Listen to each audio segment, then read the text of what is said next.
창세기 45장 5절 한 절만 보겠습니다.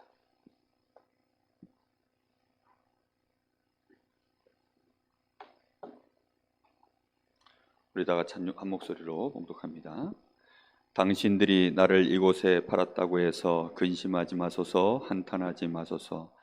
하나님이 생명을 구원하시려고 나를 당신들보다 먼저 보내셨나이다. 아멘.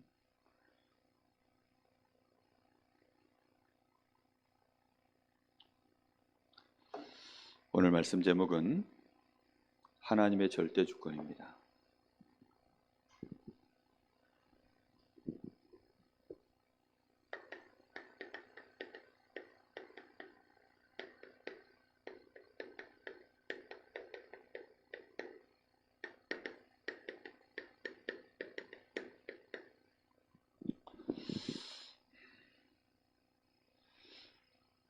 우리 교회가 정말 전도 운동하려고 하면 신앙의 발판이 좀 든든히 서야 됩니다. 일꾼들이 발판이 흔들려 버리면 정말 속절없이 무너져 버립니다. 왜냐하면 발판이 흔들렸기 때문에. 신앙의 발판 첫 번째가 하나님의 절대 주권입니다. 하나님의 절대 주권에 대하여 우리 귀중한 성도들이 단어는 많이 들어봤는데 실제적인 적용을 잘 못하는 것을 많이 봅니다. 절대 주권이 뭔지에 대하여 명확하게 잘 정리가 안 돼 있어서 그런 것 같아요. 하나님을 믿는데 그 믿음이 하나님과 안 맞는 신자들이 생각보다 많아서 정말 많은 목회자, 성도들이 너무나 정말 흔들려 버리거든요. 너무 속절없이 그냥 맥없이 나가 떨어지는 걸 보면서 이분들이 정말 신앙의 발판이 너무나도 약하구나.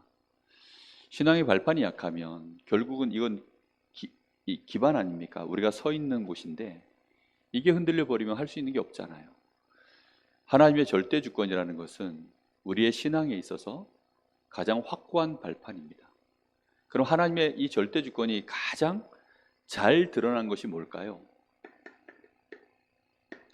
일단 기본적으로 하나님의 절대 주권 하면 제일 먼저 우리에게 하나님이 확실하게 하나님의 절대 주권을 통하여서 우리에게 자신의 의지를 주권을 사용하신 것이 있습니다.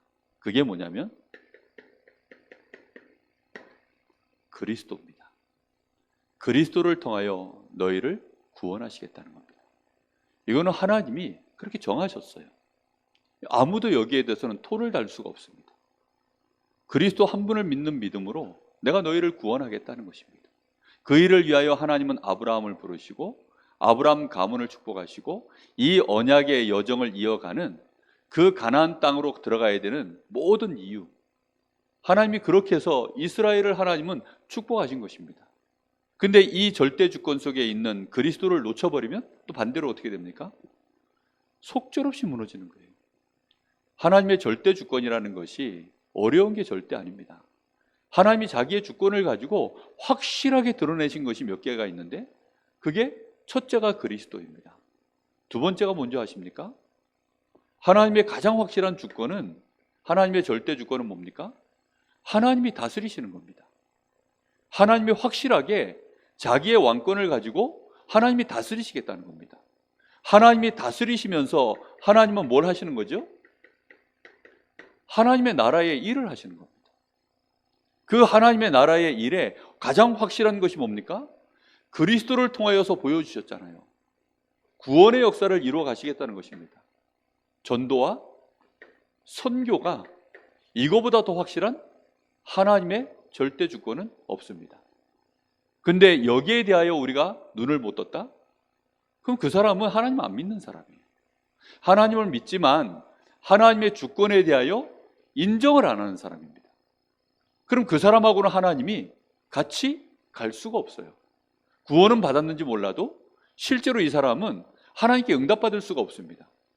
하나님은 이 일을 하실 때 어떤 방법으로 하신다고 하십니까? 하나님은 이 일을 하실 때 성령의 역사를 통해서 이 일을 진행해 나가시는 것입니다. 이거는 너무나도 명확하게 하나님이 보여주시는 하나님의 주권이에요. 이 일을 할 때 특히 하나님은 어떻게 하시죠? 우리에게 힘을 주시고, 그리고 하나님은 우리에게 하나님의 분명한 계획들을 알려주시고, 특히 우리가 성령의 역사를 따라가다 보면 하나님이 우리를 인도하시는 그 시간표가 있습니다. 이게요, 전부 누구 손에 달려있느냐? 성령의 역사 속에서 진행되어지는 하나님의 시간표에 전부 달려있는 것입니다. 그것을 믿어야 기본적으로 우리가 하나님의 절대 주권을 믿는 사람인 겁니다. 자, 그렇다고 한다면 오늘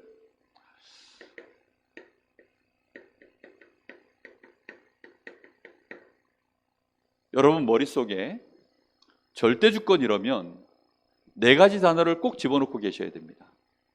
그 첫 번째가 뭐냐면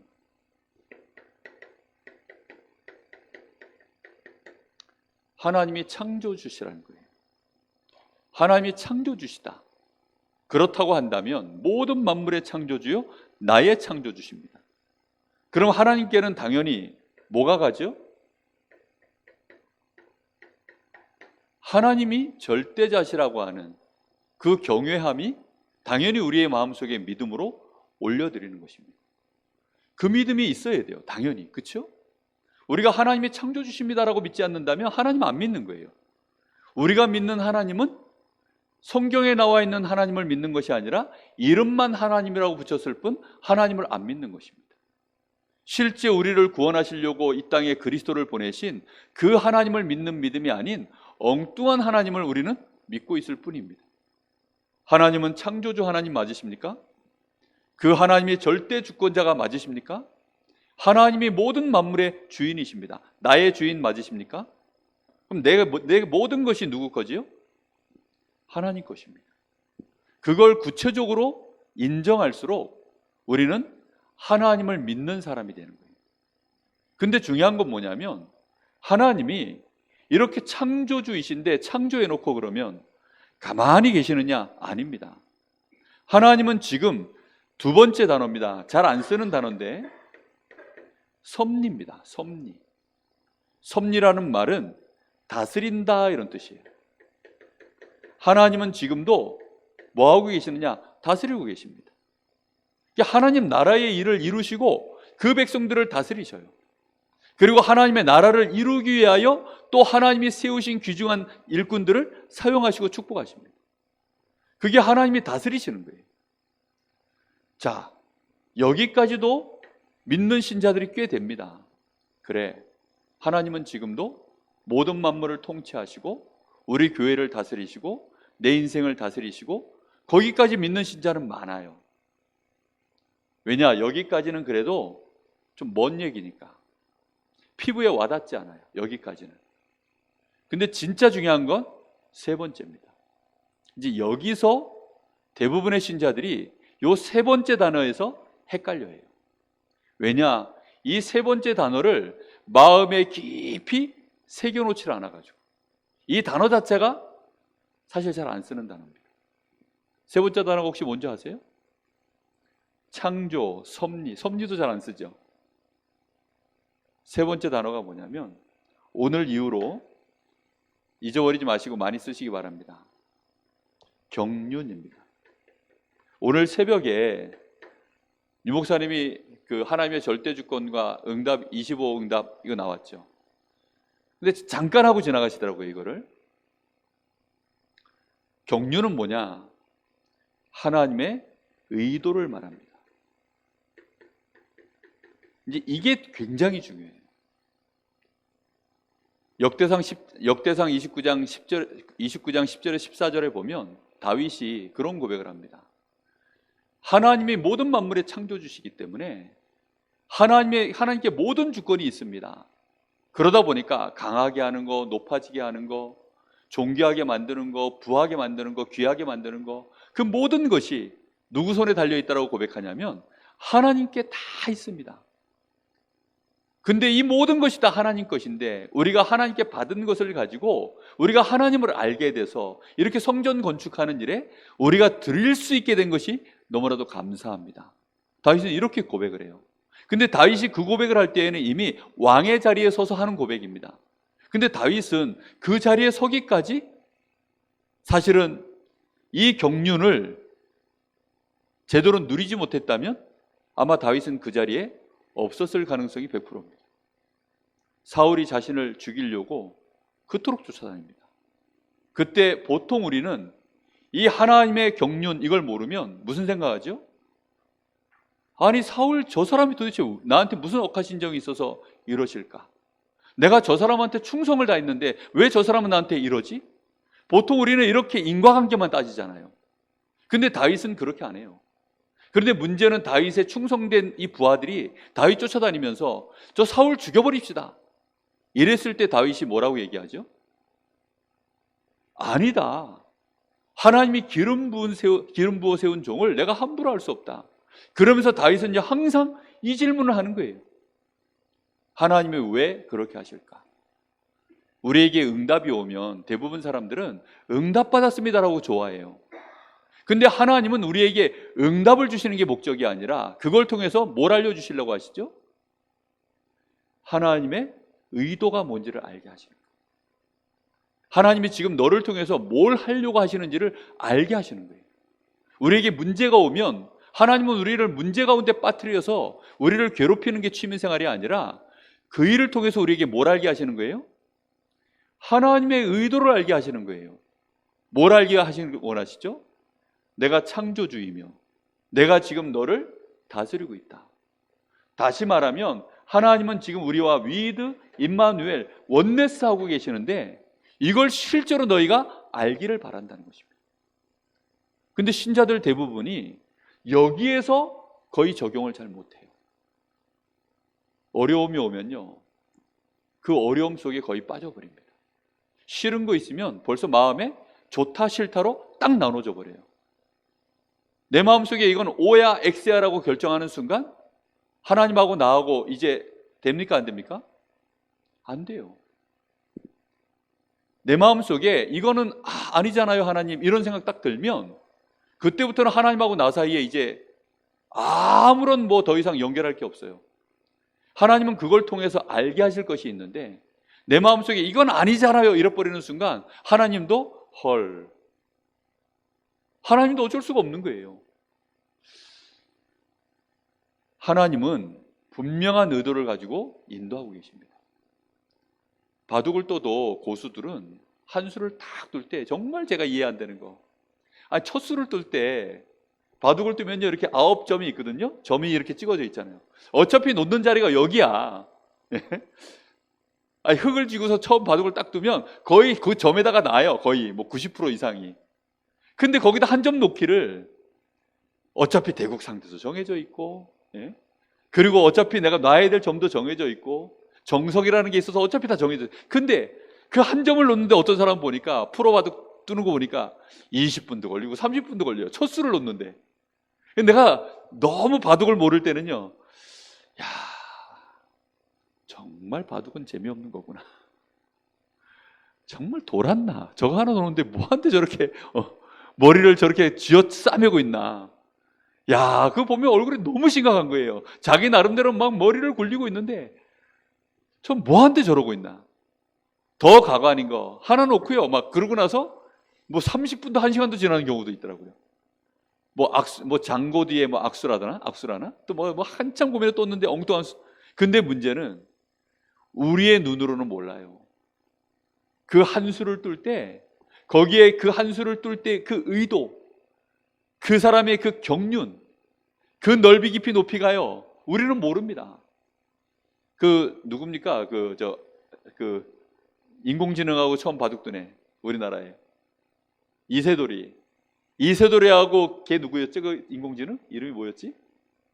알파고하고 둘 때 우리나라에 난다긴다는 해설자들이 알파고를 무시를 했어요. 첫 판 두 판 둘 때만 해도 무시를 해가지고 알파고가 어디 이상한 데 딱 두니까 드디어 알파고가 오류가 났습니다. 저기다가 두네요. 드디어 이세돌 찬스가 왔습니다 이러는데 시간 지나고 나서 보니까 그 돌이 이세돌이를 막 잡아 죽이는 돌이야. 와 그러니까 상상 불가죠. 그 경륜이 있다니까요. 경륜이. 근데 거의 대부분 사람들이 하나님하고 자기하고 뭐 동기동창인 줄 알아요. 그래가지고 막 알파고 무시하듯이 하나님이 이러면 안 될 것인데 이렇게 나와요. 그런 사람들이 얼마나 많은지 모릅니다. 여기서 거의 판판이 다 넘어져요. 여기서. 요셉의 형들이요, 이걸 안 믿어요. 요셉은 이걸 믿었고 요셉의 형들은 이걸 안 믿습니다. 많은 신자들이요, 실제 여기에서 거의 걸려가지고 다 넘어집니다. 하나님이 왜 광야길을 가게 합니까? 왜 하나님이 저 이스라엘 백성들을 저 홍해를 건너게 하고 저 가나안 땅을 들어가게 합니까? 그거는요, 정말 하나님의 절대 주권 속에서요, 딱 보여지는 일인데조차도 이 사람들은 그거조차도 안 믿는 사람들도 많고, 그리고 또 실제 광야길에서 막 이런저런 어려움들이 많이 왔잖아요. 그때마다 하나님이 하시는 의도가 있는데 거기에 대한 무관심입니다. 무관심. 그저 지금 내 입에 빵이 들어가냐 안 들어가냐, 지금 내가 좀 편하냐 안 편하냐, 내가 지금 나의 성공을 위하여 누군가 나를 알아주고 안 알아주고, 인간관계가 섭섭하다 안 섭섭하다, 보통 그런 쪽으로만 전부 머리가 넘어가지 하나님이 왜 그렇게 하셨을까요? 진짜 이걸 통과 못하면요, 뭐가 안 오는 줄 아세요? 경륜 다음에 마지막이 뭘 것 같습니까? 참 단어도 어려워요. 작정입니다. 작정. 이 작정이라는 것을 이제 이게 시간표입니다. 시간표. 무슨 시간표입니까? 하나님이 응답하시는 시간표예요. 드디어 하나님이 이 모든 의도를 다 통과하고 나서 그 다음에 이제 하나님이 응답하시는 시간표가 요때 오는 거예요. 근데 여기에서 다 판판이 자빠져서 시험 들어버리니까, 그러니 이제 이 시간표가 옵니까 안 옵니까? 이게 안 와요. 평생 가도. 그래서 이거는 하나님이 절대 주권을 가지고 나에게 이렇게 응답하셨구나라고 내가 100% 인정될 만한 응답을 못 받아본 신자들이 정말 많습니다. 여러분은 정말 언제라도 하나님이 나에게 이렇게 응답했습니다라고 말할 수 있는 그런 응답받은 거 있으십니까? 저는 제 인생 살면서요, 굵직굵직한 거 여러 개 있고요, 그리고 소소하게 우리 랩런트들한테 정말로 포럼해 줄 수 있는 거 정말 많이 있습니다. 요걸 잘 가야 돼요. 이 부분을. 그래야 어디가 도착하느냐? 이 시간이 와요. 요 시간을 보고 응답 25라고 합니다. 요 때는 응답 24예요, 사실은. 요 경륜이 응답 24의 시간표입니다. 위드 임마누엘 원네스. 근데 여기서 제대로 누리지 못하면 25의 응답의 시간표에 못 들어가는 것입니다. 하나님은 작정하고 역사하실 때 누굴 통해서 역사하시는지 아세요? 이 주권 속에 100% 하나님하고 호흡을 맞추는 자를 통해서 하나님은 일하십니다. 이게 호흡이 맞아야 돼요. 그래서 그 사람 통해서 하나님은 모든 것들을 하나님은 바꿔나가셔요. 성경을 통해서 확인해 보겠습니다. 그래서 우리는 그 순간을 보는 것이 아니라 우리 인생 전체를 두고 우리는 하나님의 절대 주권을 이루어 나가신다는 사실을 항상 기억하셔야 돼요. 하나님의 절대 주권은 호흡이 짧지 않습니다. 왜요? 하나님이 그렇게 수가 짧으신 분이 아니기 때문에. 무슨 말인지 이해되시죠? 하나님은 우리 인생 전체를 두고 하나하나 포석을 깔아가시는 거예요. 내 인생뿐만이 아니라 그 시대를 두고 영원과 영원이라고 하는 그 속에서 오늘의 우리의 시간표를 보고 하나님은 하나하나 의도를 가지고 지금 일해 나가시는 중이세요. 근데 이걸 못 보면 순간순간마다 우리는 시험 들 수밖에 없습니다. 이것이 그래서 우리에게는 빨리 체질이 돼야 돼요. 이걸 뭐 믿음으로 견뎌라 버텨라 이런 얘기가 아닙니다. 그래서 하나님의 가장 확실한 증거를 붙잡으셔야 돼요. 그리스도 한 분으로 모든 증거를 끝내야 됩니다. 그래, 하나님은 나를 사랑하시지, 하나님은 나를 확실히 구원하셨지, 나는 하나님 자녀가 맞지, 그렇다고 한다면 나는 이제 하나님의 인도 받겠어. 그거 하나로 끝나는 것입니다. 요셉이 오늘 우리가 읽었는데요, 하나님은 요셉에게 창세기 37장 1절에서 11절에 보면 요셉에게 뭘 주십니까? 하나님의 절대 계획을 보여주십니다. 너를 통해서 그 시대가 다 복을 받도록, 네 집안뿐만이 아니라 그 시대를 내가 다 살려내도록 하나님이 요셉에게 꿈을 보여주셨어요. 그랬으면 이제 요셉이 그 일을 통해서 하나님이 이 꿈을 보여주셨으니 나에게 어떻게 하실 거예요? 그 꿈을 이룰 만한 일로 이제 하나님은 전개해 나가시겠구나라고 나름대로 우리는 생각하잖아요. 근데 보통은 어떤 생각하죠? 서울대학교를 하나님이 문을 여시고, 그 다음에 뭐 어디 뭐 삼성 이런 데 문을 여시든지, 아니면 뭐 국회로 바로 정계로 진출할 수 있도록 하나님이 뭐 그렇게 하시든지, 우리는 보통 그렇게 생각하잖아요. 근데 이게 웬일입니까? 어디로 갔어요? 노예가 되어버렸습니다. 그것도 인신매매돼서. 근데 여기에서 요셉이 어떤 사람이냐? 진짜 이거를 알고 있는 사람입니다. 그러니까 이 시간표 속에서 견디고 참은 것이 아니라 하나님의 의도를 알아버린 거예요. 오늘 창세기 45장 5절에 요셉이 하는 말 들어보세요. 형님들이 나를 이곳에 팔았음으로 말미암아 그것 때문에 두려워하지 마십시오. 근심하지 마십시오. 하나님이 생명을 구원하시려고 나를 앞서 형님들 앞에 여기다 갖다 보내는 것 아닙니까? 악한 짓은 형들이 했는데 거기에 대하여 형들은 하나님의 의도를 모르고 요셉은 그걸 통해서 뭘 알아요? 지들은 지들이 한 짓이 뭔지를 몰라. 그런데 이 요셉은 형들이 그 한 짓이 하나님의 어떤 경륜 속에서 진행됐는지를 너무나 잘 알고 있는 거예요. 좀 희망이 생기십니까? 마음에 좀 기쁨이 올라오십니까? 저는 이 사실을 믿습니다. 힘들어도 믿어요. 어려워도 믿어요. 때로는 불평이 나와도 믿고 소망 중에 갑니다. 왜냐? 하나님의 의도가 틀림없이 절대 주권 속에서 있기 때문에. 하나님은 이걸 의도해서 하시는 거예요. 그렇다고 한다면 모를 때는 어떻게 하면 되느냐? 따라해 봅시다. 좋으신 하나님은 좋은 의도를 가지고 계신다. 안 그렇습니까? 하나님은 나를 사랑하시니까 분명히 좋은 것을 주시려고 그런 의도로 그걸 진행하는 중이십니다. 우리는 그걸 믿어야 돼요. 요셉은 그걸 안 겁니다. 감옥에 들어갔습니다. 그럼에도 불구하고 거기서도 또 하나님의 의도를 놓치지 않았어요. 이거 안 되면 전도자의 여정을 우리가 가야 되는데 정말 못합니다. 사람 부딪혀야 되잖아요. 인간관계 정말 해나가야 되잖아요. 우리가 전도하다 보면 얼마나 많은 또 이런저런 억울하고 어려운 일들 당해야 됩니까? 우리가 세상에서 살아가는데 교회 안에서조차도요, 이게 소통이 안 돼가지고 얼마나 서로들 막 이렇게 상처 주고받고 그런 일들이 많은데요. 이걸 모르면 목사님이 왜 저래? 아니 저 중직자가 왜 저래? 맨날 그러다가 끝나요. 이건 아니지 이러면서요. 어떤 분은 심지어 이런 말도 합니다. 아무리 복음이라도 그렇지.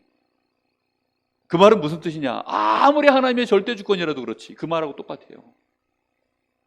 그게 이제 통과가 안 되니까 결국은 어디로 가느냐? 사단이 작정한 곳으로 넘어가는 거예요. 사단은 작정하고 우리를 속이거든요. 진짜.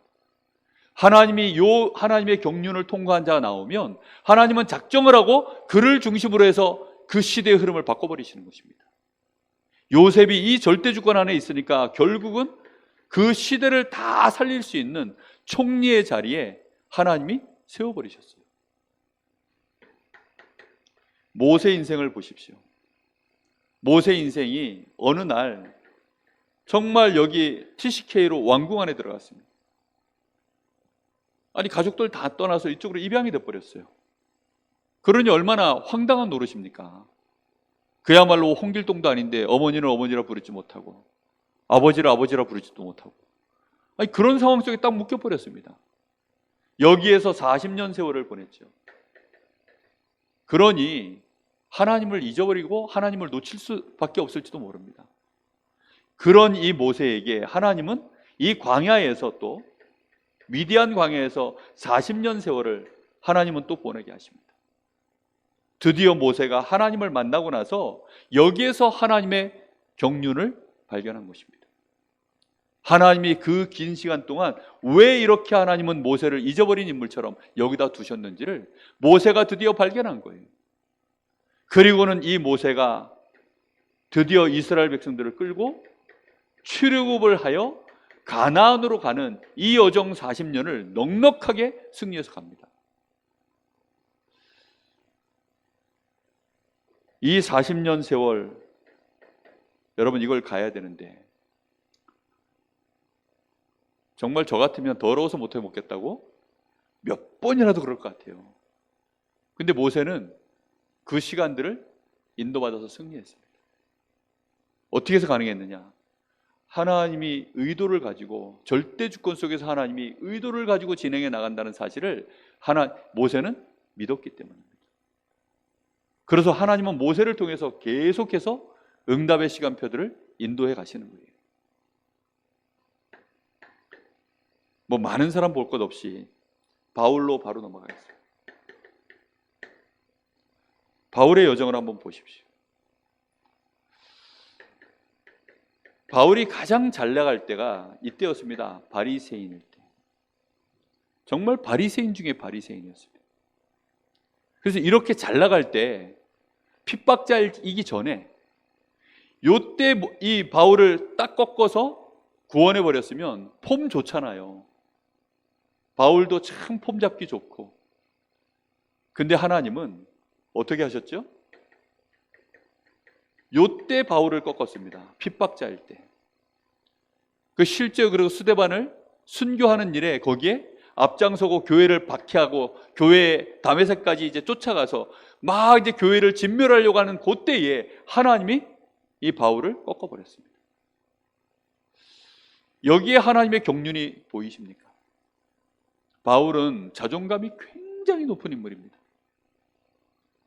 정말 뭐 너무너무 자존감이 높다 보니까 심지어는 하나님이 이 바울에게는 그 눈에다가 사단의 가시를 집어넣었다고 되어 있어요. 몸에.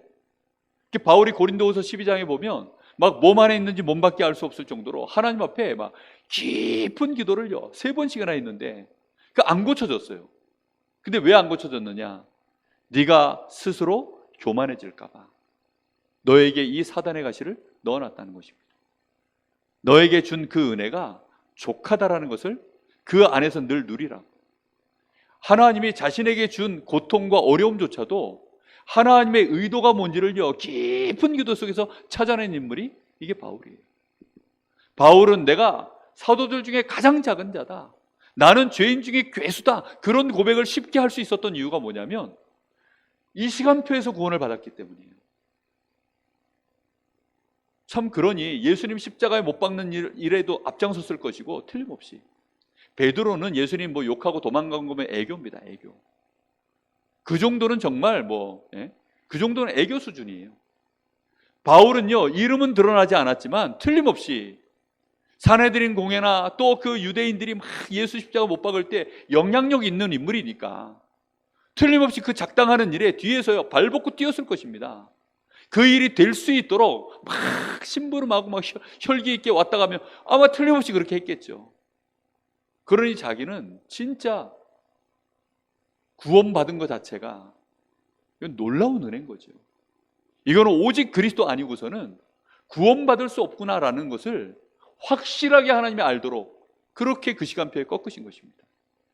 이런 것들을 알고 나니까 바울 사도는요 자신의 과거에 묶이지 않았습니다. 보통은 자기가 그렇게까지 하나님 앞에 범죄했고 막 믿음의 형제들을 핍박했고 이랬으면 그 사람들 앞에요 자기도 양심이 있으니까 말하기가 좀 껄끄러울 거 아닙니까? 이 복음 메시지를 말하는 것이 좀 그래도 좀 이렇게 낮출 거 아닙니까?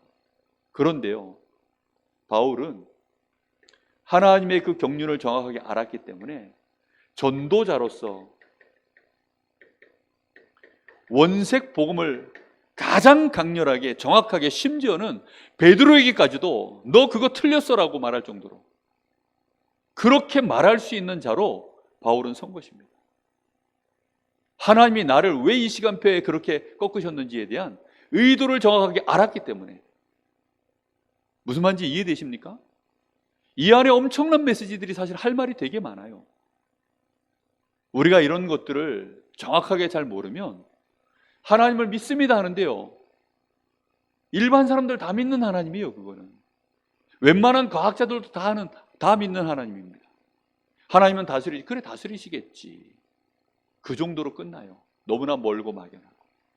그런데 내 삶 속에서 직접적으로 부딪혀오는 실제 문제와 사건, 위기, 갈등, 어려움, 그 속에서 하나님의 경륜을 우리가 믿는다라는 것은 사단이 요 때 얼마나 많이 타고 들어오는데요. 이건 믿지 않는 자들이요, 그걸 가지고 밀고 들어온 데는요 답이 없어요. 진짜 요셉의 형들이 요셉을 계속 어렵게 만들고, 요셉의 형들의 눈에는 뭐밖에 안 보이느냐? 왜 아버지는 요셉만 잘해주냐? 일반적으로 그런 분위기입니다. 그냥 세상 분위기도 그렇고 교회 분위기도 그래요. 보통은 그런 속에서 정말 우리가 이걸 찾고 하나님의 시간표까지 인도받아서 믿음으로 뚝심 있게 간다, 결코 쉬운 일이 아닙니다. 만약에 근데 하나님의 수를 읽어냈다, 하나님의 의도를 진짜 알아냈다, 그래서 그게 진짜 믿어졌는데, 그리고 그걸 정말로 체험했는데 이게 확실해졌다, 그러면 그때부터는 어떻게 될까요? 그때부터 이제 다른 사람 돼요. 레벨 자체가 다른 어나더 레벨이 됩니다. 다윗이 벌써 어릴 때 그게 된 거예요. 그래서 골리앗이 와가지고 막 뭐라고 떠들어 제낄 때, 그때 이제 이 다윗이 내가 저 골리앗 잡으러 가겠습니다. 그랬더니 형들이 네가 여기가 지금 어딘 줄 알고 와가지고 지금 이러고 있냐, 네가 어렸을 때 교만하더니 여기까지 와서 네가 그러냐. 그때 다윗이 한 얘기예요. 내가 어찌 뭐가 없겠냐고요? 이유가 없겠냐고요. 이유가 있는 것입니다. 이유가. 다윗은 그 질문을 한 거예요. 그 질문을 평상시에도. 그걸 어디서부터 했냐? 양무리 가운데서 양칠 때. 하나님이 왜 나를 여기다 갖다 놨겠냐? 지금 많은 목동들이 있는데 그 많은 목동과 똑같은 자리에 나를 여기다 갖다 놓은 건 아닐 것이다. 사무엘 선지자를 통해서 나에게 기름을 부어서 나를 이스라엘의 왕으로 기름을 부어놨는데 나는 여전히 여기 있네? 그럼 하나님은 왜 나를 여기다 갖다 놨을까? 그래, 이 양들이 내 백성들이야.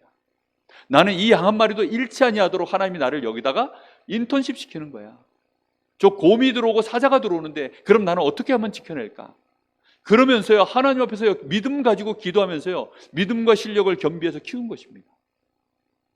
그걸 아는 사람은요, 그래서 조용한 곳에서, 보이지 않는 곳에서요 이미 실력을 다 키우고 있는 거예요. 요셉 보세요. 그냥 노예 생활만 했습니까? 아니잖아요. 애굽 전체의 경제를 움직일 수 있는 눈을 여기서 이미 다 연 것입니다. 낙심해서 감옥에 들어가 있었으면 어떻게 정치 판도를 읽어낼까요? 아니죠. 경제 흐름 보이면요, 정치도 보여요. 정치가 보이면 또 경제가 정확하게 보입니다. 그러면 그 시대에 가장 필요한 것이 뭔지를 알 수 있어요. 경제와 정치를 볼 수 있으면요, 그 사람을 보고 총리라고 합니다. 경제와 정치 두 가지만 정확하게 보면요, 못할 게 없어요. 요셉은 완벽하게요, 이미 보이지 않는 것에 준비가 다 됐어요.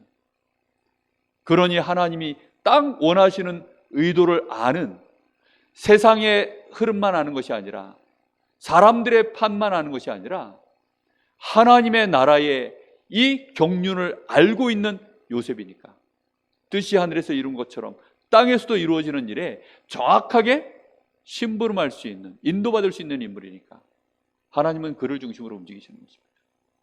내가 이제 로마도 보아야 하리라. 하나님 속을요 시원하게 뚫는 고백입니다.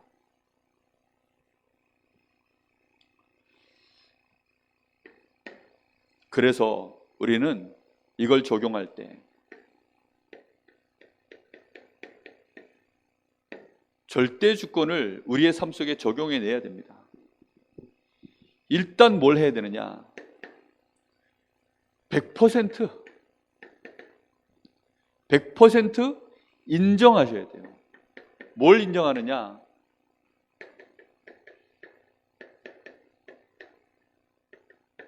모든 것이 하나님의 섭리 속에 있다. 하나님이 100% 다스리고 계신다. 하나님은 놓치지 않으셨다. 그걸 믿으셔야 됩니다. 맞습니까? 애굽 나라에 내가 갔는데 형들이 자기를 거기다 던져놨는데 그게 하나님이 다스리시는 중에 일어난 일이다. 확실합니다. 그걸 인정하셔야 돼요. 100%. 99% 아닙니다. 그 1%를 마귀가 타고 들어요.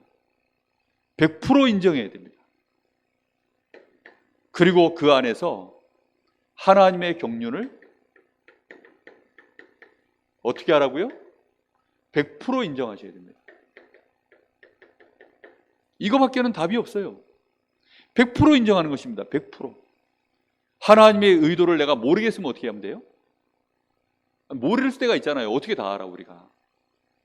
우리는 눈앞에 응답을 갖다 줘도 모르는데 하나님이 자기의 의도를 갖고 말씀을 하시는데도 몰라요. 아니 베드로가 진짜 해도 너무하지. 난 놓고 기억자도 몰라. 아니 보따리 다 열어가지고 그 안에 뭐 먹어라 어쩌라 뭐 하니까 난 먹을 수 없습니다 어쩌고 하면서 그래가지고 결국은 내가 깨끗하게 한 거니까 먹어라. 그래서 이제 고넬료 문 열고 다 했는데 그럼에도 불구하고요 결국은 몰랐어요. 그래서 이방인이라고 하는 유대인이라고 하는 이 벽을 결국은 못 넘어섰습니다. 그거 베드로를 통해서 넘어서게 만들려고 베드로에게요 제일 첫 번째 하나님은 의도를 갖고 그렇게 미셨는데 하나님은 기호 1번이 베드로였어요. 근데 그걸 밀었는데 베드로가 낙선을 해버렸습니다. 안타깝게도. 근데 문제는 예루살렘의 많은 사도와 70인 제자들이 다 하나님의 이 의도를 마음에 못 담았습니다. 근데 그거를 잽싸게 눈치챈 인물이 있어요. 그게 누굽니까? 그게 바울이에요. 바울. 이방인과 임금들 앞에 나의 복음을 증거하도록 세운 그릇이다. 그 말을 들었을 때 바울이 베드로 같았으면 뭐라 그럴까요? 이방인이요? 아니 왜 이방인입니까? 난 예루살렘하고 온 유대만 할래요. 자기가 거놓은 선이 거기에요. 근데 바울은 아멘입니다. 할렐루야. 하나님의 의도로 알아챘어요. 그래서 어디까지 응용이 됐느냐? 노예도 하나님의 경륜 속에 있구나. 하나님의 다스림 속에 하나님은 있기를 원하시는구나. 여자, 남자, 노예, 종, 죄수 상관없이 누구든지 하나님의 다스림, 이 섭리 안에는 모든 사람이 구원받기를 원하시는 것이 하나님의 섭리 속에 있구나. 그래서 하나님이 이런 경륜을 가지고 안디옥 교회를 세우신 거구나. 바울은요 그걸 아는 겁니다.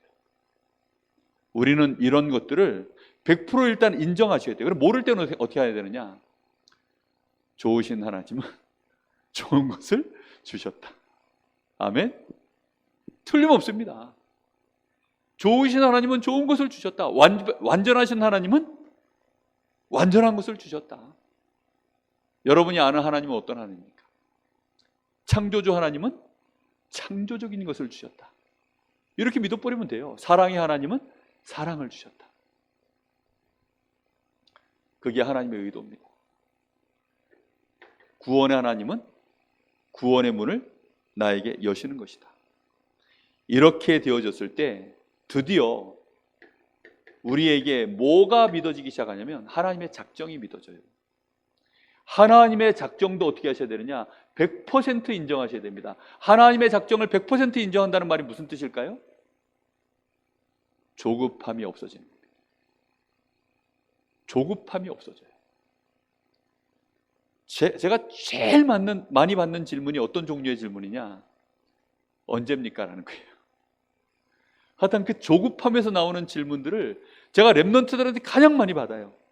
그리고 많은 분들이 시험 드는 이유, 그 조급함을 못 이겨가지고.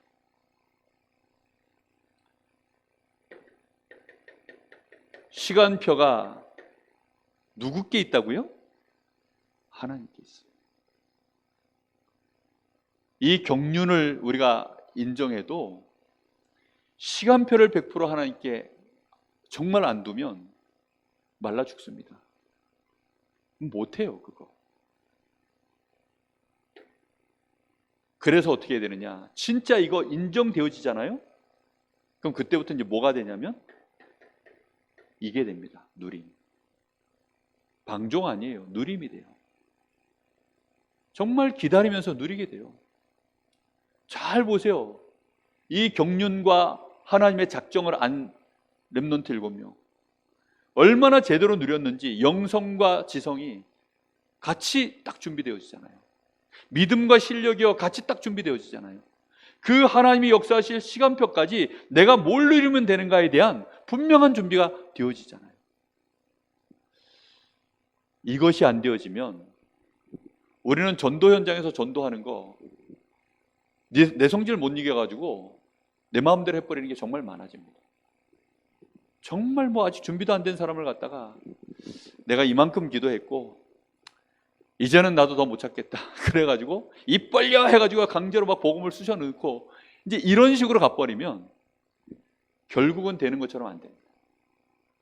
하나님이 전부 작정하신 시간표에서 우리는 인도도 받아갈 수 있는, 그래서 예비 캠프를 하고 우리가 평소에 기도를 하고 모든 인도를 받으려고 하나하나 우리가요 집중하는 것입니다. 그거 안 되어지면 못해요. 그래서 이번에 신방을 하면서 이제는 전도 때문에 정말 전도 하나만을 놓고 한번 포럼하는 그런 모임들을 한번 만들어 보세요. 그런 부탁들을 제가 개인적으로 계속 이렇게 드려봤습니다. 전도 때문에 정말 하나님의 모든 이 절대 주권이요 전도와 맞춰져 있거든요. 사실은 그거에 대한 포럼을 계속하면요 이게 자연스럽게 나한테 갖춰집니다. 그리고 이 싸움을 많이 하게 되어 있어요.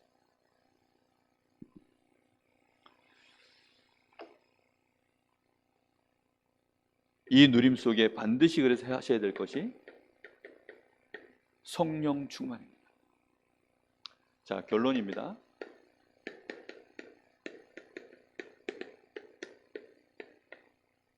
그래서 반드시 해야 되는 게 있습니다. 하나님의 절대 주권을 우리가 진짜 믿으면서 가고 싶다면 반드시 해야 되는 게 있어요. 그 첫 번째가 예배입니다. 왜 예배가 그토록 중요합니까? 이 예배 속에서 하나님의 절대 주권 속에서 가지고 계시는 계획이 말씀으로 선포되기 때문입니다. 그래서 말씀을 통해서 우리는 하나님의 주권을 보는 거예요. 그리고 이 말씀 앞에 나 자신을 세우는 그 시간, 그걸 묵상이라고 합니다. 말씀 앞에 나를 세우는 거예요. 나 혼자 말씀 앞에 서셔야 됩니다. 그래서 이 말씀에 실제로 내가 굉장히 집중하는 시간을 가지셔야 돼요. 이거 안 갖잖아요? 그러면요 하나님의 경륜을 우리가 절대 못 누립니다. 말씀 앞에 세워야만 이게 하나님의 뜻이구나라고 알게 되어 있어요. 말씀 놓쳐버리면요 사람의 말만 내 귓전을 때리고 내 생각을 어지럽히기 때문에 하나님의 수를, 하나님의 의도를 절대 알 수가 없어요. 근데 예배 때 나에게 와 있는 많은 어려움과 여러 가지 상황들, 실제 나에게 또 와 있는 응답까지도 하나하나를 놓고 하나 옆에 말씀 앞에 나를 세우기 시작하면요 말씀으로 하나님이 다 알려주셔요. 이 말씀으로 우리가 집중되어지면 그렇게 해서 여기에서 하나님의 진짜 절대 주권 속에 있는 경륜과 그리고 하나님의 이 작정하신 이 시간표를 우리가 보기 위해서요 정말로 집중하는 것입니다. 그래 놓고 뭐 하느냐, 이제 그걸 보고 나면 그 속에서 뭐 하면 되느냐, 집중 기도를 실제 하시는 겁니다. 집중 기도를 하셔야 되는 이유는 뭐냐면 하나님의 경륜과 작정이 나하고 너무 안 맞는 거예요. 그 갭을 줄이기 위해서. 집중 기도하는 시간이요 딱 그 시간입니다. 저는 제가 저희 교회 담임 목사로 섰지만 갭이 너무 커요. 그래서 어떻게 하느냐, 기도합니다. 하나님이 저를 저희 교회 담임 목사로 세워놓고 하나님이 저를 우리 교회를 통해서 어떤 일을 시킬 것인지 저한테 주신 답이 너무 선명해요. 근데 그거하고 나하고 너무 갭이 멀어요. 지금 갭이 커. 그러니 어떻게 되죠? 정말 기도해야죠.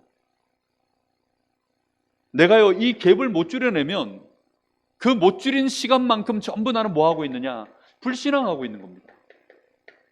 불신앙하지 않기 위해서 집중 기도하는 거예요. 뭐 대단한 응답 받으려고 하는 것이 아닙니다. 왜요? 이 일은 하나님이 다 하신다니까요. 진짜 역사는 하나님이 다 해나가셔요. 나는 뭐만 안 해도 되느냐, 불신앙만 안 해도 돼요. 그래서 우리 다락방 안에는요 우리끼리 하는 말이 있어요. 연속해서 지뢰를 2번만 안 밟으면 역사는 일어난다. 연속해서 지뢰를 2번만 안 밟으면, 한 번 밟으면 그래도 하나님이 소생을 시키신대요. 근데 2번째는 형체가 없이 밟아서 날아갔기 때문에 하나님도 그건 안 된다는 거예요. 뭐 맞는 말인지 안 맞는 말인지. 우리가 이 갭을 전혀 줄일 생각도 없어요. 관심도 없고 질문도 없고. 불신앙만 안 해도 됩니다. 진짜 집중기도 해야 불신앙을 안 해요. 일단 우리 입에다가 할례를 행해야 됩니다. 진짜. 그리고 뭐가 사라지느냐, 정말 집중기도 할 때 이 갭이 줄어들기 때문에 조급함이 없어져요. 그리고 이 집중기도 속에서 하나님이 주시는 진짜 이 힘을, 5가지 힘을 내가 누리는 것입니다. 이걸 누리게 되어지면 이 힘이 나를 어디까지 데려가느냐, 하나님의 응답하시는 그 시간표까지 나를 인도해 갑니다.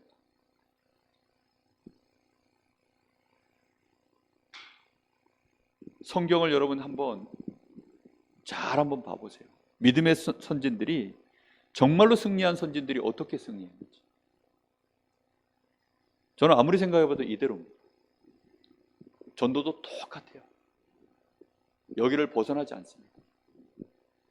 그래서 여러분, 정말 하나님 앞에서 우리가 혼자 못할 때에는, 그래서 팀이 중요해요. 그래서 함께 전도팀도 같이 마음 담아서 이 지역에 함께 전도할 수 있는 우리 교회 성도들 누가 있을까?